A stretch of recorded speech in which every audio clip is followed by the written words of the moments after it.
사랑의 아버지 하나님, 오늘 이 시간에도 찬양으로 주님께 영광 돌리게 함을 감사드립니다. 오늘도 성령 하나님께서 함께 해주심으로 한 사람 한 사람 붙잡아 주시고 일주일의 모든 삶을 내려놓고 온전히 주님께 맡기며 의지하는 이 시간 되게 도와주시고, 특별히 성령 하나님께서 진리의 말씀이 온전히 선포되게 도와주시며 그 가운데 은혜와 그리고 깨달음과 순종의 은혜가 있게 하옵소서. 예수님의 이름으로 기도드립니다. 아멘. 반갑습니다. 5월달은 가정의 날이라면 6월달에 현충이 있어서 그런지 나라에 대한 생각을 하는 또한 그러한 달이 아닌가 생각을 해봅니다. 오늘 또 제목이 하나님의 형상이라는 제목으로 하는데, 우리 서로 전우자원에 교제 인사하기 바라는데 주 안에서 회복하는 은혜가 있길 바랍니다. 우리 인사하시기 바랍니다.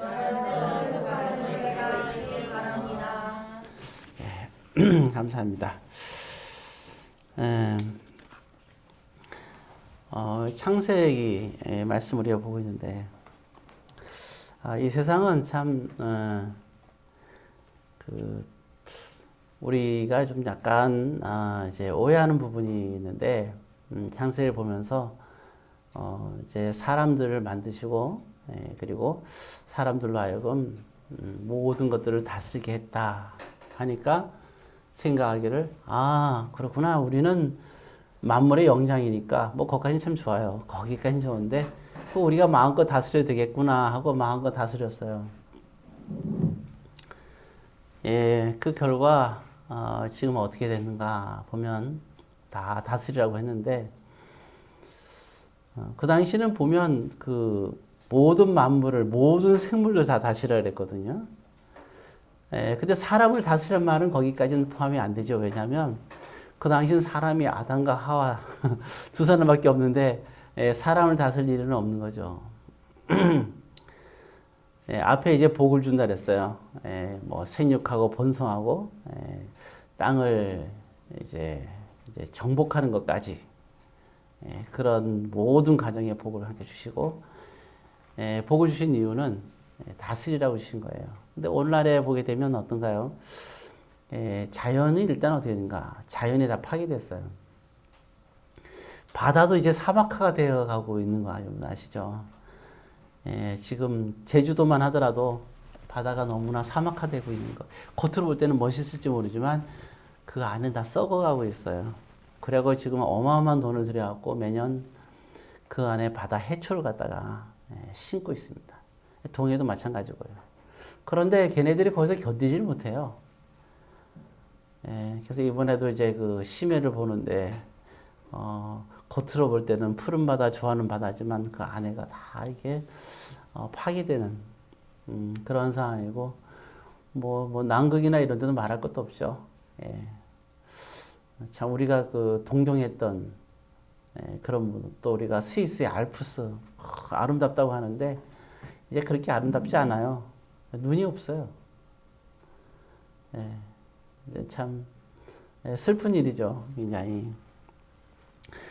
과거만 하더라도 제주에 갔다 오면 다들 뭐 어른들 하나 들고 온 게 제주도 꿀, 하루만같이 생긴 통에다 이렇게 들고 왔죠. 없어요, 지금. 제주도에 벌들이 살지 못해갖고 다 씨가 말랐습니다. 우리는 지금 이런 시대를 살고 있습니다. 다스린다. 사람들은 어떻게 됐어요? 사람들은 하나님을 얼마만큼 알고 있을까요? 하나님을 아는 사람들은 많아요. 그냥 다 어렸을 때 가본 사람들, 또 옆에 사람들이 살고 어떻게 다 기독교가 뭔지 알고 있어요. 자, 그런데 그 사람들의 마음에는 상처만이 남아 있어요. 과거에 하면, 교회 하면 사랑하는 곳, 적어도 교회에 모이면 그래도 좀 더 이렇게 교회 안에서만큼 서로가 격려하고 위로해주고 사랑해주는 그런 곳이었잖아요. 지금은 겁나서 못 갔는데, 가면 다 문이 잠겼어요. 왜? 훔쳐갈까봐. 이 현실이에요. 우리 교회는 24시간 문 열어놓는데, 처음에 참 열어놓는데 말이 많았어요. 그래도 닫지 문을 막 이러면서 지금도 열려 있어요. 왜냐하면 가슴이 아프면은 새벽이라도 와갖고 혼자 기도할 수 있는 곳이 있어야 되잖아요. 지금은 없어요. 이제 참 어느 순간 교회도 그러고 또 우리가 신앙생활하는 사람도 보게 되면 예수님 말씀대로 정말 그 신앙생활 한다고 하면서도 교회 안에서만 거룩하고 교회 안에서 하나님 찾는다고 막상 나가서는 자기 고집대로 신앙생활하고 자기가 아는 하나님 그 정말 그 바울이 얘기할 때 우리 모든 지구촌에 있는 모든 기독교인들은 성령이 하나가 돼야 돼요. 그렇잖아요. 성령님이 하나잖아요. 믿음도 하나가 돼야 돼요. 성경에서 말하는 믿음도 하나입니다. 근데 여기 하나님, 저기 하나님, 여기 성령님, 저기 성령님, 내한테 역사하는 성령 하나님, 너한테 역사하는 사람이 다 다르다는 거예요. 말이 그러면 해가 저기 뜨고 미국에서 뜬 달하고 한국에서 뜬 달하고 다른가요? 태양도 다르고 하나입니다. 마찬가지로 하나님은 한 분이시거든요. 자, 이렇게 다 파괴가 된 우리는 이런 시대를 살고 있습니다. 아담과 하와 때도 죄가 없었던 거 아니에요. 그들은 자기들이 죄를 진지를 몰랐어요. 오직 그들은 하나님만 알았어요. 괜히 선악과를 따먹어서 자기들이 죄진 걸 알고 있었던 거지. 원래 아담과 하와도 죄를 짓고 살았어요. 둘이 살아도. 그런데 단지 하나님이 죄라는 걸 모르겠을 뿐이에요. 가르쳐주진 않았어요. 죄라는 걸 아예 생각하지 않게끔. 기억 속에 죄가 뭔지를 몰라요. 그래서 자기가 가다가 어떤 잘못을 저질렀는데 그게 잘못인지를 몰라요. 그냥 해맑게 웃는 게 아담과 하와였어요. 언제부터 그들이 근심하게 됐냐? 죄를 지면서 근심하게 됐는데 선악과를 따먹고 나서 그렇게 된 거예요. 이게 참 쓸데없는 지혜에 관심을 가지기 때문에 그런 거죠. 진짜 지혜 말고 예, 참 지혜라는 건 그렇죠. 자, 아무튼 자 오늘 이렇게 됐을 때 그래서 뭐 참 하나님의 기대가 많이 컸죠. 그래서 이제 많은 그 믿음의 사람들이 노력하고 많은 선지자가 오고 살았어요. 또 성경 말씀도 이제 오늘날 우리에게 줬죠. 하나님께서 성경 말씀을 주고 주님께 살라 했더니 1차 세계대전이 터져버리고 2차 세계대전까지 터져버리고 참 지금 뭐 참담하기 이를 데 없는 현실입니다. 그러면 우리는 그러면 어떻게 해야 될까? 하나님께서 복을 주신 이유 생육하고 번성하고 그죠? 땅을 정복하고 이게 이렇게 될 때까지는 능력 있는 아담과 하와에게 모든 그런 힘을 준 거예요. 사나운 맹수보다 더 강한 힘. 감히 엄두도 못 내는 가장 지혜롭다는 뱀도 아담과 하와 앞에서는 꼼짝 못하도록 하나님께서 정말 대단한 지혜를 주신 거예요. 그 어떤 것도 아담과 하와를 넘어서지 못하는 정말 그들을 정복한 거예요. 그래서 모든 짐승들이 사람한테는 함부로 못하잖아요. 사나운 짐승일수록 사람은 함부로 못 건듭니다. 왜? 자기들이 건들면 자기 시기가 많을 걸 알아요. 사람은 못 건드는 거예요. 사람을 건드는 짐승들은 계속 우리가 그냥 내비두면 안 돼요. 지난번에 뭐 그 개한테 사람이 죽었죠? 목이 물려갖고. 그랬더니 뭐 개를 뭐 자기가 키우겠다. 참 어떻게 짐승보다 못한 생각을 하는지 모르겠어요. 그거는 신앙을 떠나서 하도 답답해서 제가 보고 제가 이제 댓글 좀 달았어요. 제가 이렇게 썼어요. 만약에 죽은 사람이 당신 아내고 당신 부모가 이렇게 죽었다면 당신이 그게 키우겠냐고. 이게 말이 되는 얘기를 해야지, 안 그래요? 상식적으로. 남의 부모는 죽고 남의 아내는 죽고 남의 딸은 그렇게 걔한테 물려 죽어도 괜찮고 자기 가족이 아니니까 괜찮다는 거예요. 어떻게 그런 생각을 하는지 정말 이게 뭔가 자기들의 신념 속에서 자기들이 좋아하는 것 때문에 현실을 잃어버리고 있는 이런 이제 정말 그 인간성이 파괴된 이런 끔찍한 지금 현실을 보는 것 같아요. 참 답답한 거죠. 그럼 왜 이렇게 됐을까? 하나님께서 복을 주셨더니 그렇게 됐어요. 복을 주셨으니. 차라리 주지 않았더라면. 하나님을 원망하는 사람들은 복을 받지 않아서가 아니라 복을 받아서 원망하는 거예요. 뭘 주면 그것 때문에 문제가 돼요. 근데 우리는 차라리 안 받는 게 더 복된 거예요. 그래서 사도 바울이 나는 자족하길 배웠다. 일체의 비결을 얘기했는데 왜 그러냐? 본인도 아는 거예요. 자기가 만약에 그걸 받으면 자기가 교만해지고 자기가 파괴되는 거를 아는 거죠. 그래서 가장 귀한 거는 물론 여러분들마다 이것 좀 이렇게 해줬으면 진짜 이렇게 해주시지. 아니면 내가 지금 이렇게 힘든데 좀 더 해주시지. 이런 생각할지도 몰라요. 우리 잘 알잖아요. 우리가 얼마나 고집스러운 사람들인지.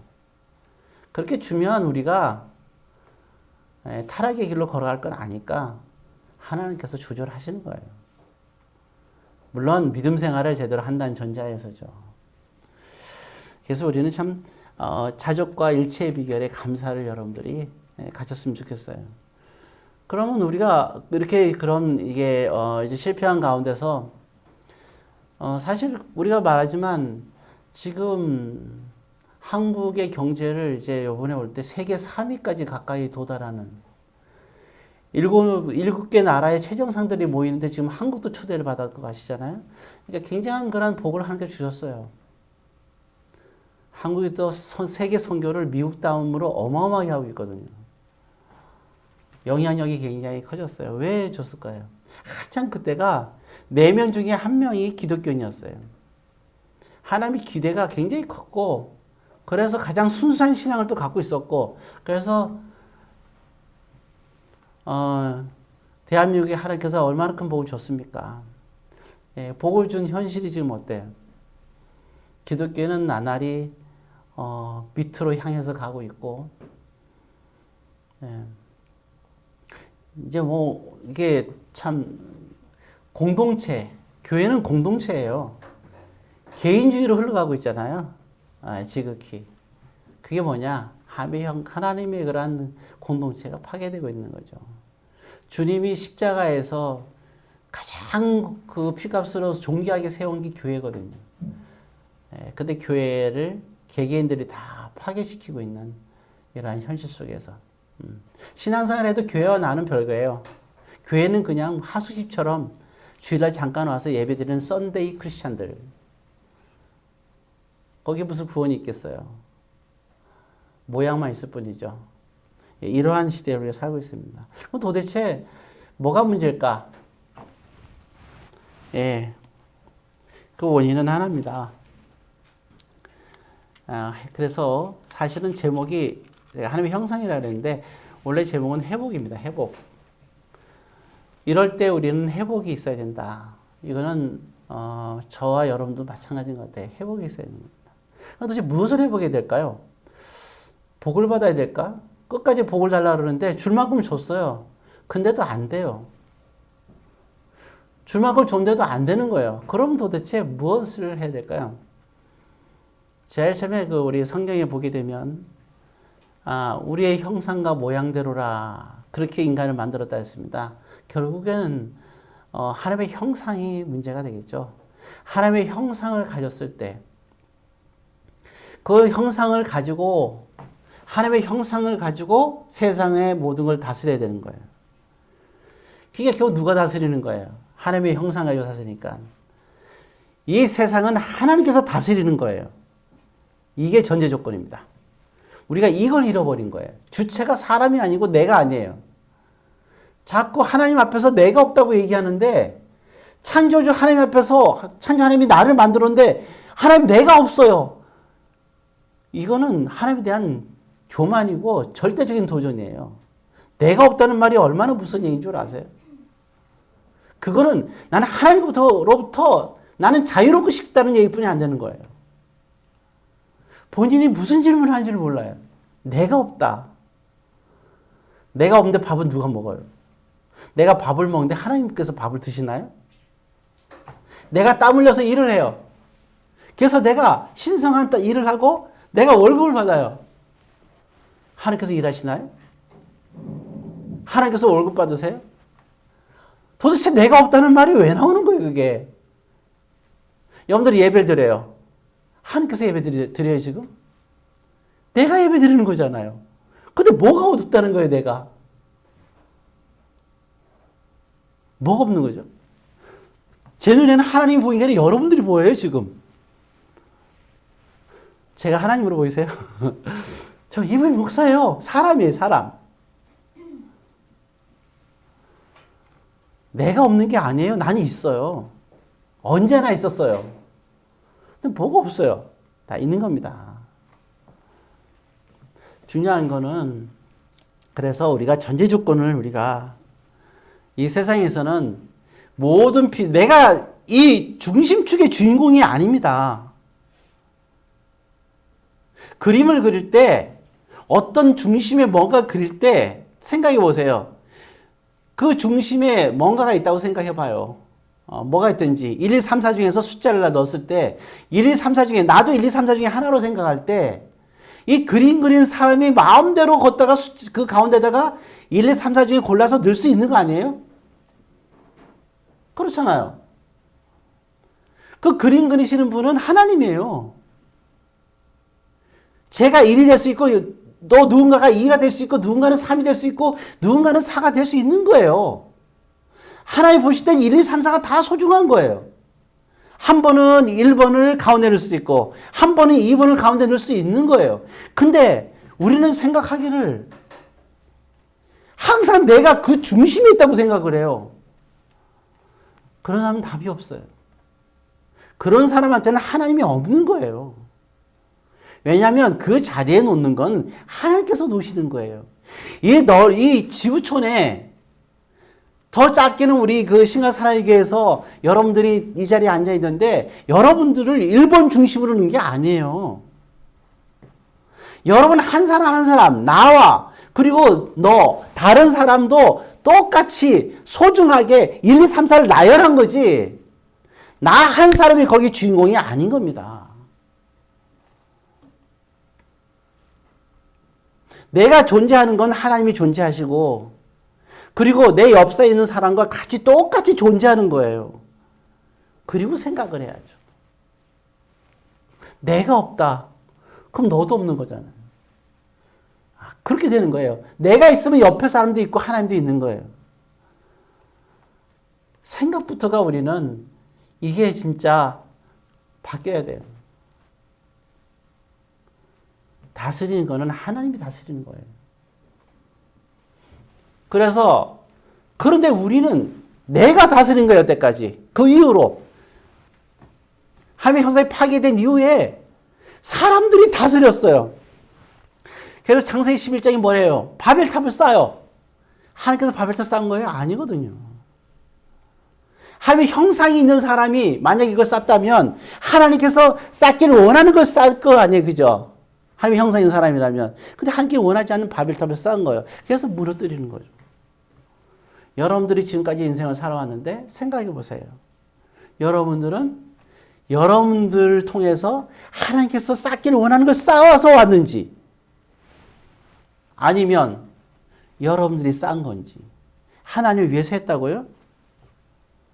하나님 위해서 했다고 해서 그게 하나님께 원해서 쌓은 건지 그건 다른 거예요. 그렇지 않아요? 부모님은 이런 게 있잖아요. 부모님은 생선을 먹을 때 뼈만 좋아하는 게 아니잖아요. 가운데 있는 맛있는 그 생선 그 살을 먹기도 하고 수박도 먹으면 제일 맛있는 데가 전 그렇게 생각해요. 딱 있으면 가운데 거. 전 그게 제일 달고 맛있는 것 같아요. 근데 부모님은 다 양보하는 거예요. 어렸을 때부터. 왜? 남편과 자식을 위해서 제일 맛있는 걸 주고 자신은 껍데기 갖다 갉아먹고. 그러니까 여러분들은 이제 부모님이 생일을 다 맞이했어. 딱 맞이했는데 오늘 이혜정 선생님 생일도 했는데 축하드리고요. 자, 그런데 딱 부모님 생일이에요. 그래. 우리 어머니, 내가 이제 컸어요. 우리 어머니 내가 생일이니까 기쁘게 줘야지. 수박을 많이 샀어요.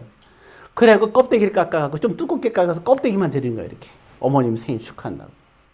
그리고 가운데 거는 자기들이 맛있게 먹어요. 자, 그게 여러분, 어머니를 진짜 위하는 걸까요? 난 진짜 어머니 위해서 껍데기를 드렸어요. 맨날 껍데기만 먹으니까. 아니잖아요. 여러분, 어머님들도 맛있는 거, 가운데 거 맛있어 해요. 생선도 두툼한 거 좋아해요. 누가 뼈다귀를 좋아하겠어요? 다 양보하는 거지. 저도 목뼈 별로 안 좋아해요. 아무도 안 먹으니까 제가 먹는 거예요. 그때 먹을 때 꼭 목뼈를 양보를 해요. 그냥 맛있게 먹어요. 그게 나쁘다는 건 아니에요. 네. 제 생일 선물로 목뼈만 잔뜩 주지 마세요. 마찬가지예요. 그러니까 우리가 하나님을 위해서 뭔가를 한다는 거, 하는 거하고 정말 하나님께서 원하시는 걸 한 거하고는 어때요? 다른 거예요.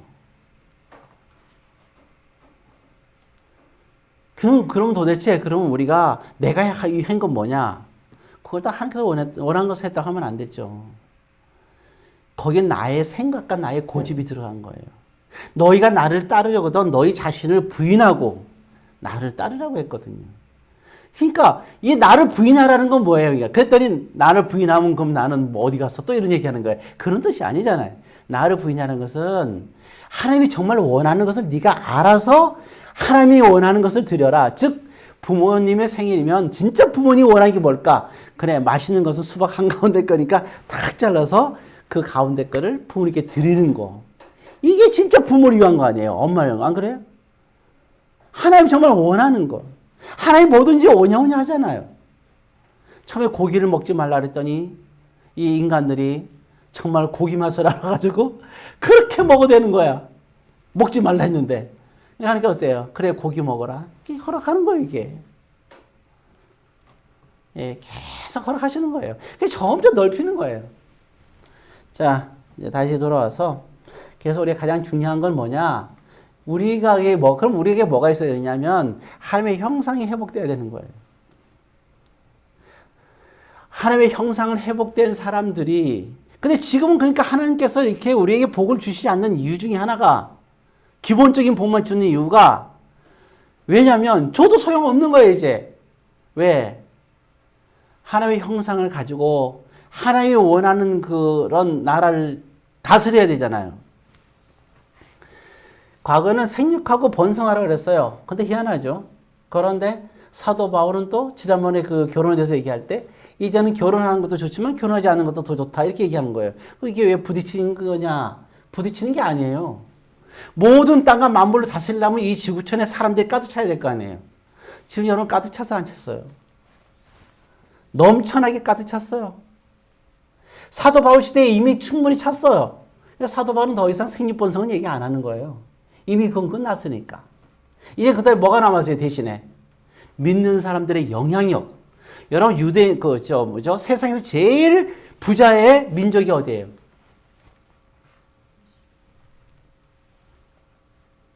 가장 돈으로 지금 세상을 다스리는 시대잖아요. 가장 돈의 영향력을 가진 민족이 어디입니까? 다 알잖아요, 우리가. 유대민족이에요. 유대민족을 건드면 큰일 나요. 미국에서 제일 먼저 눈치 보는 게 유대인일 수밖에 없어요. 왜? 미국은 자본주의의 가장 그거잖아요. 근데 지금 세계의 금융을 움직이는 나라가 바로 유대인이잖아요. 유대인들 밑보면 큰일 나죠.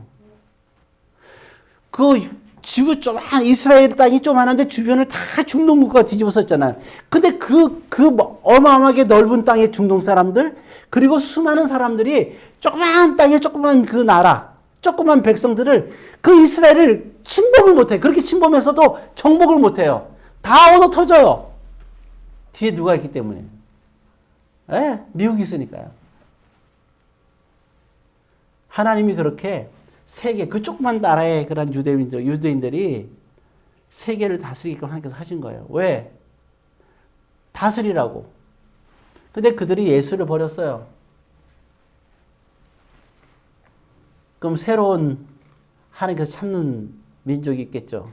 정말 기도하면서 우리가 대한민국이 이제는 그러한 권세를 갖는 걸 원하고 특히 우리 싱하상의 성도들이 그걸 갖기를 원하는 거예요.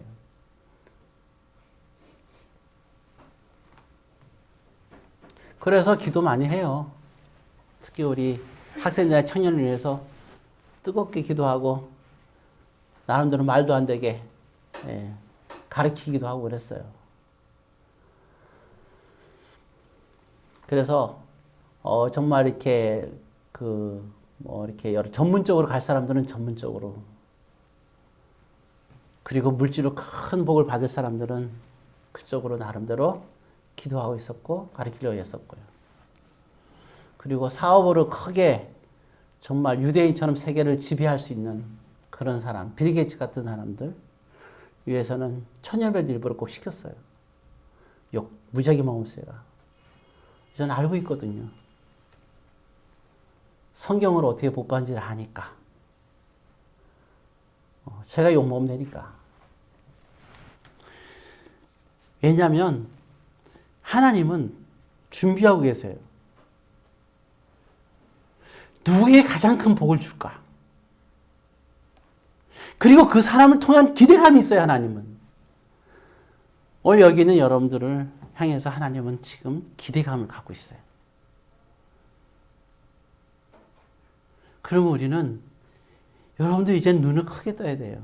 하나님이 여러분들을 향해서 불꽃 같은 눈전자로 이제 여러분들을 바라보기 시작했어요. 왜? 하나님의 형상이 회복되기를 희망하는 사람들에게는 하나님이 굉장한 관심을 갖고 있거든요. 나를 버리고 나를 비우라는 건 내가 없어지는 게 아니라 하나님의 형상을 가지라는 거예요. 그게 가장 여러분다운 거예요. 그게 가장 사람다운 거고 하나님 보실 때 가장 완벽한 인간이에요. 하나님의 형상을 여러분들이 회복하기 바라는 거예요. 그게 중요해요. 그러면 하나님의 형상 다 파괴된데 그럼 도대체 우리는 어떻게 가질까? 예, 두 가지로만 제가 말씀드리고 싶어요. 이 시간에는 간단하게 말씀드리고 싶은데 하나님의 형상은 어떻게 냐? 일단 성령 하나님이 우리에게 오셨죠. 그 오신 이유가 하나님의 형상의 회복을 위해서 오신 거예요. 하나님의 형상의 회복을 위해서. 그것이 회복이 되면 하나님의 준비된 복은 우리에게 임합니다. 크게 네 가지로 우리가 복을 했는데 간단하게 얘기하면 첫 번째 우리에게 형상이 회복된 자에게 주는 축복이 성령의 열매를 주세요. 이 열매는 하나님께서 맺게 해주세요. 성경의 9가지 열매. 여러분들 노래가 잘 안 되죠. 하나님께서 열매 맺게 해주시는 거예요. 형상이 회복됩니다. 그 다음에 두 번째, 요한복음 15장 7절입니다. 나중에 여러분들이 보시고요. 이렇게 나왔어요. 너희가 무엇이든지 원하는 대로 구하라. 내가 다 이루어주시리라. 하위 형상이 회복된 사람들은 말 함부로 하면 안 돼요. 큰일 나요. 왜? 말한 대로 응답돼요. 중얼중얼 거렸는데도 그게 응답이 돼요. 생각만 해도 응답돼요. 이런 경우가 많이 있어요. 제가 이게 지금 인터넷에 들어가니까 얘기하면 안 되기 때문에 말 안 하는데 참 희한한 일들이 많이 있어요. 그 다음에 보게 되면 기가 막힌 일인 거예요. 형통하는 일이 있어요. 형통하는 일. 뭐든지 다 잘 풀려요. 그게 그 창세기 39장 2절에 보게 되면 여러분들이 찬양돼요. 모든 게 형통해요. 하나님께서 다 간섭하세요. 그리고 39장 5절에 또 보면 나오는데 어떻게 되느냐? 복의 근원이 돼요. 여러분 복의 근원이 뭔지 아십니까? 아브라함에게 복의 근원이라 그랬는데 실제로 창세기 39장에 요셉에게 복의 근원이 뭔지를 가르쳐주는데 복의 근원은 뭐냐? 내가 어느 장소에 들어가게 되면 막하던 회사가 나 때문에 그게 다 성공하게 되는 거예요.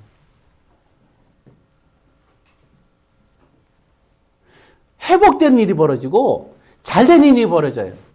요셉이 가는 곳마다 다 잘 돼요. 그게 복의 근원이에요. 자, 요 네 가지 정도의 복을 얘기하겠어요. 이 복을 주시는 이유, 당연히 하나님께서 주시죠. 하나님의 형상이 됐으니까. 왜냐하면 이 복을 주셔야 세상에서 영향력이 있고 그리고 내가 다스리니까요. 하나님의 역사는 한순간이에요. 만약에 사업에 대한 비전을 갖고 가는 사람은 지금 저기 가서 휴지. 옛날 농마 중인데 이렇게 그 무슨 이학과 같은 걸 갖고 다니면서 휴지 줍기 이렇게 해도 하나님의 형상이 회복돼서 사업에 비전을 갖고 있는 사람은 나중에는 세계를 지배할 수 있는 위치까지 올라가요. 요셉이 그랬잖아요. 그게 꿈이 아닙니다. 근데 그 비전이 없다면 내가 어쩔 수 없지만 여러분들이 그 비전을 가지셨잖아요. 그럼 그게 이루어지는 거예요. 저는 그 비전을 보는 거예요. 그래서 그런 큰 비전인 사람은 항상 강조하는 게 천년면을 꼭 하라는 거 얘기해요. 왜? 성경 말씀에 약속되어 있으니까. 근데 괜히 또 직장 다니면서 천년면을 줬지만 직장 다니면서 나는 세계 최고 부자가 되겠다. 나중에 진짜 그 회사를 통으로 내가 그냥 마스터가 돼갖고 이렇게 한다는 게 모르지만 나는 소철하게 나는 24시에서 GS에서 나는 이렇게 사업주가 꿈이다. 그러면서 세계 최고의 어떤 그런 걸 하는 건 아니잖아요. 그런 경우 얘기하는 건 아니죠. 사람마다 저마다의 비전이 있어요. 저마다의. 자, 그럼 이제 이게 네 가지 복에 대해서 간단히 말씀드렸고요. 그러면 이제 하나님의 형상에 대해서 아까 말씀드렸는데 두 가지예요. 하나는 지성, 지혜입니다. 하나님의 형상의 회복에서는 지성과 지혜예요. 같은 얘기예요. 두 번째 뭐가 있어야 영성이 있어야 됩니다. 이 두 가지 회복이 있어야 돼요. 예, 이 그릇 소홀히 하면 안 돼요. 요셉은 세계 최고의 거의 갑부가 됐다 보면 되겠죠. 요셉은 모든 부와 모든 명예를 다 가진 사람이잖아요. 이분은 한 번도 이 지성과 영성에 있어서 정말 타의 모든 것을 추월해요. 그리고 그러다 조그만 나라 땅덩이였는데 우리나라만한 땅덩이였는데 그럼 유럽 전체를 영향력을 줬던 사람 다윗과 솔로몬. 시편을 보세요. 지성과 영성을 놓친 적이 없어요. 한 번도. 단 한 번도.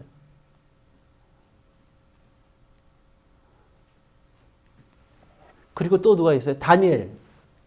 바벨론에 고아처럼 끌려가가지고 맨 밑바닥에서 생활했던 다니엘이잖아요. 그가 마지막에 최고의 높은 위치에 있었는데도 위기에 있을 때도 항상 뭐예요? 항상 밤마다 얼마나 업무가 많아요. 어마어마 유럽 전체를 다 다스렸으니까 그 당시에. 거기 최고 우두머리가 됐어요. 다니엘이. 마스터가 됐다고요. 얼마나 바쁘겠어요. 바쁘다고요. 내가 볼 때는 아마 밤 12시에 들어가면 일찍 들어갔을 거예요. 집에. 지금 우리나라의 최고의 기업이 삼성이잖아요. 거기 있는 최고의 마스터들이 몇 시에 출근해서 몇 시에 퇴근할까요? 일의 양이 어마어마할 거 아니에요. 뭐 대우가 좋고 월급 많이 받는다고요? 그만큼 일을 해야 되는 거예요. 그만큼 대우해 주는 건 그만큼 일하라는 거거든요. 그래서 그들이 얼마나 바쁘겠어요. 그런데 그 사람도 더 바쁜 게 다니엘이에요. 밤낮이 없이 일하는 사람이 다니엘이라고요. 근데 그는 항상 퇴근했을 때 그게 11시든 새벽 2시든 새벽 3시든 집에 들어가게 되면 그는 경건 생활을 놓지 않았어요. 왜? 그게 하나님의 형상이거든요. 하나님께서 끝까지 붙잡고 계시잖아요. 그 수많은 생명의 위협 속에서 그는 하나님께서 지켜주시잖아요. 그래서 이 지혜는 우리가 잘할 거예요. 지혜와 지성. 그건 마음에서 시작되는 겁니다. 마음에서. 마음이 중요한 거예요.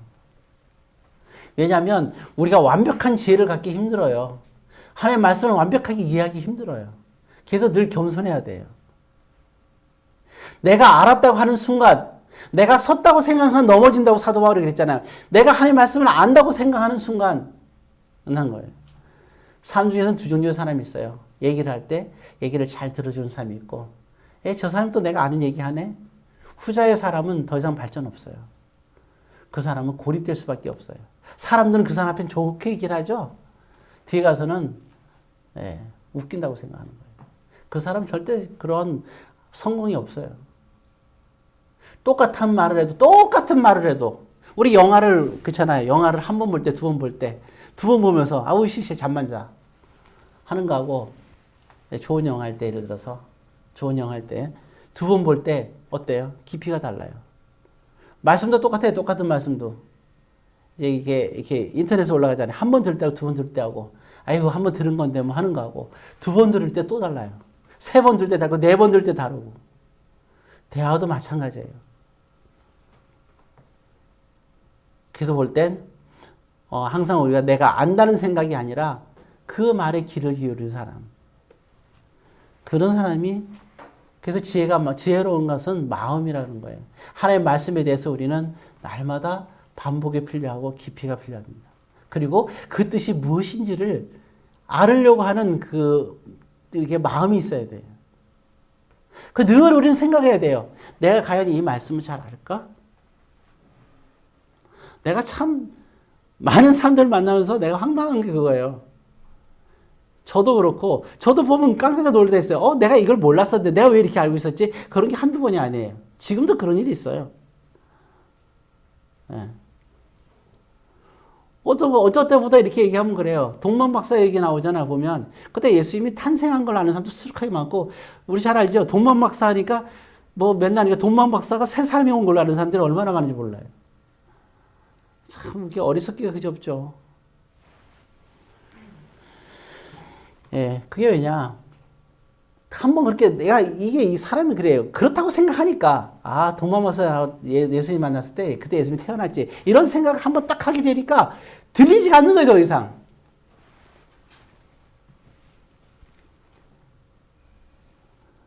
그러니까 항상 우리는 겸손하고 늘 항상 말씀의 묵상을 할 수밖에 없는 이유가 여기네. 묵상을 하니까 이상한 묵상을 하는데 그런 묵상은 아니에요.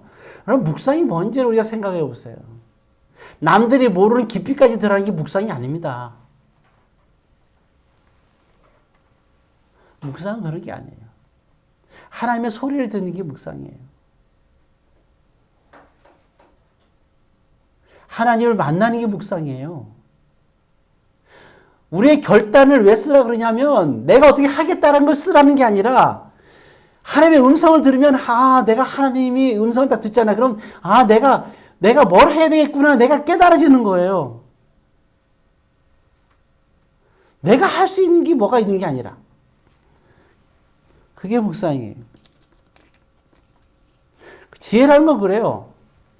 창세기 1장을 전체 읽으면 전체를 가서 이게 무슨 뜻인지 아는 게 중요한 게 아니라 그 읽은 줄 다 이걸 이해를 못하면 그냥 그 중에서 뭔가 하나 첫째 날 빛을 만들었대. 그러니까 빛 참 좋다. 요거 하나만 느꼈어도 그래도 감사한 거예요. 그게 지혜예요. 어렵게 생각할 게 아니죠. 그 다음에 영성에 관한 거는 요한복음 15장 7절에 보면 잘 나와 있는데 결국 하나로 얘기하면 그래요. 하나님과 나와의 관계를 말하는 거예요. 영성은. 하나님과 나와의 관계가 정말 좋아야 돼요.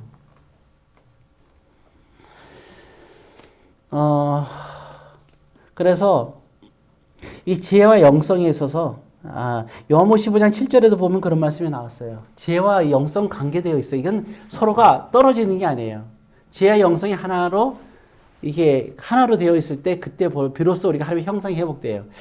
하나님의 지혜 따로 하나님과 나와의 영성이 따르면 이거는 아무 그런 효과가 없어요. 지혜와 영성이 하나로 다 합쳐졌을 때가 이게 하나님의 말씀이 오늘 왜냐면 요한복음 15장 7절에 됐거든요. 우리가 하나님의 말씀을 지킬 때 그때 비로소 예수님 말하기를 내가 너 안에 있는 거고 너가 내 안에 있는 거라고 얘기했어요. 너희가 나의 계명을 지킬 때. 그러니까 지혜의 영성은 하나가 됐을 때가 중요한 거예요. 그러니까 우리 하나님 말씀 하나를 깨닫죠? 깨달았죠? 그럼 그걸 알게 됐어요. 그럼 지혜예요.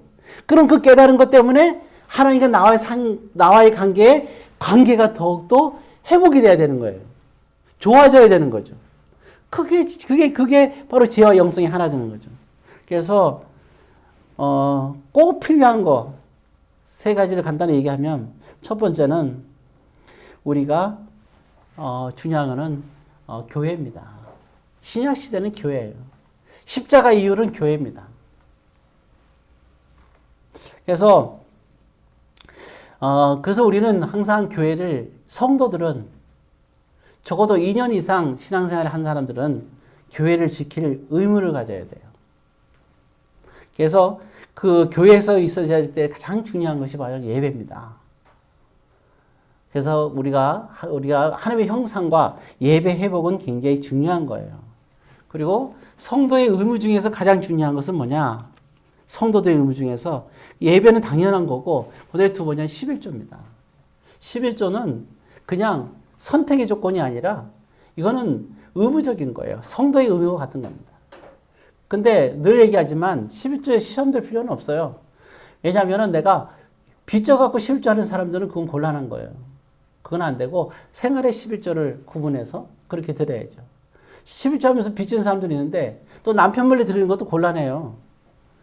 믿지 않는 남편하고 해갖고 불화하고 가정에 불화를 깨뜨리면 안 되는 겁니다. 남편의 허락 안에서 해야 되는 거죠.